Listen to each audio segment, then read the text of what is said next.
with it because it's a theory that I've kind of carried around myself.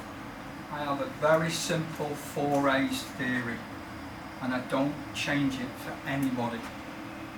First and foremost, I look at attitude.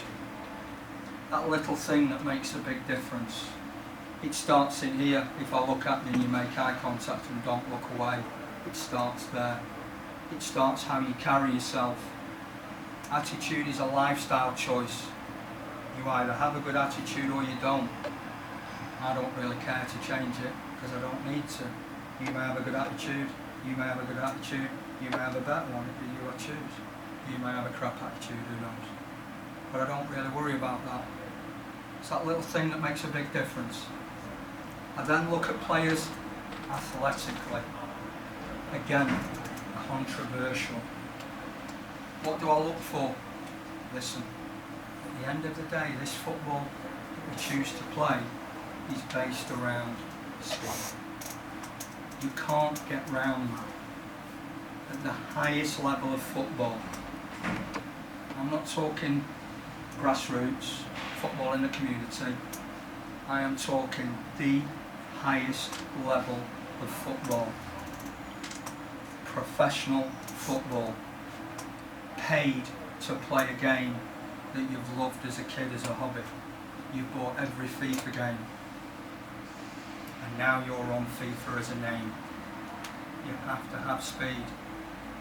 Not just straight line, because we don't run in straight lines. You've got to have a change of direction with speed. You've got to have speed with the ball, without the ball. You've got to have speed endurance. No point being Usain Bolt and running as fast as Usain Bolt.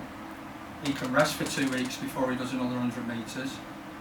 I can tell you that you'll be expected to run 30 to 40 sprints per game.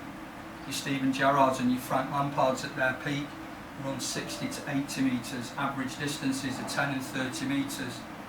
They run 10 metres in less than 1.5 seconds. They run 30 metres in less than 4 seconds. They have power, strength, don't get brushed off the ball, are solid. Less than 10% body fat as a rule. These people in the Premier League are elite athletes over footballers. If you want to have an idea of that, if you've not already seen it, get on the old YouTube, because I know you guys love YouTube. Put in YouTube about Cristiano Ronaldo and some of the testing that he's done. He's an Olympic sprinter. He jumps higher than an NBA basketball player. Please don't tell me you think Messi's a better player than Cristiano Ronaldo, because you will embarrass yourself. Cristiano is the best physical specimen I have ever come across as a footballer. Obviously, working at Bolton Wanderers, I've had the beauty of meeting him and talking to him and seeing what he does. Phenomenal athlete. Then we go for ability.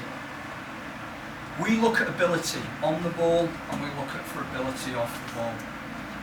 Off the ball is crucial. You spend more time off it than you do on it. On average, you only have the ball at your feet 2 minutes in a game. Games now last 96 minutes in theory. You always see the boards going up. It's 30 seconds for every substitution. If a goal scored, it's another 30 seconds. It's constant 6 minutes. So the game, you're only going to have it 2 minutes at your feet. The majority of the time, it's not at your feet. So what do you do?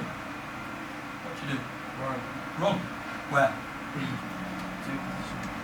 So you've got to run to create space for others, create space for yourselves. That might be tracking back, it could be anything. Again, I go back to ability off the ball fits in with the athletic ability.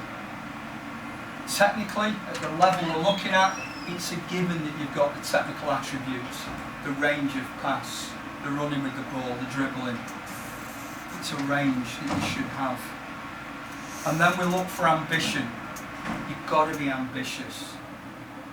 You've got to be ambitious. You've got to want to be a footballer first and foremost. I do believe that for me the game is there to be enjoyed. I think everybody, I said to you, that being a professional footballer, all hands would go up. Who wants to win trophies, all hands would go up. And to do that, you've got to have so many varied attributes. like I've just said, the 4 A's. You've got to be motivated, you've got to be disciplined, you've got to have loads of these little attributes that are on the peripheral to make a footballer. The issue you've got is the sport you've chosen, and again I go back to the best sport in the world. Even if you have all these attributes, it's still no guarantee of success, unfortunately, in today's modern 21st century game. I believe paramount, the welfare of players is paramount. That flicks back onto the education of players is paramount. I also believe it is an enjoyable game. I don't always find it fun. I find it hard. But I always enjoy, every single day I enjoy football. And I have had a lot of downs, but I still enjoy it. It's there to be played with a smile on your face. That's my belief. I stick by that. I've not changed that. And I've been very lucky to get players that have gone on to play at the highest level professionally and internationally.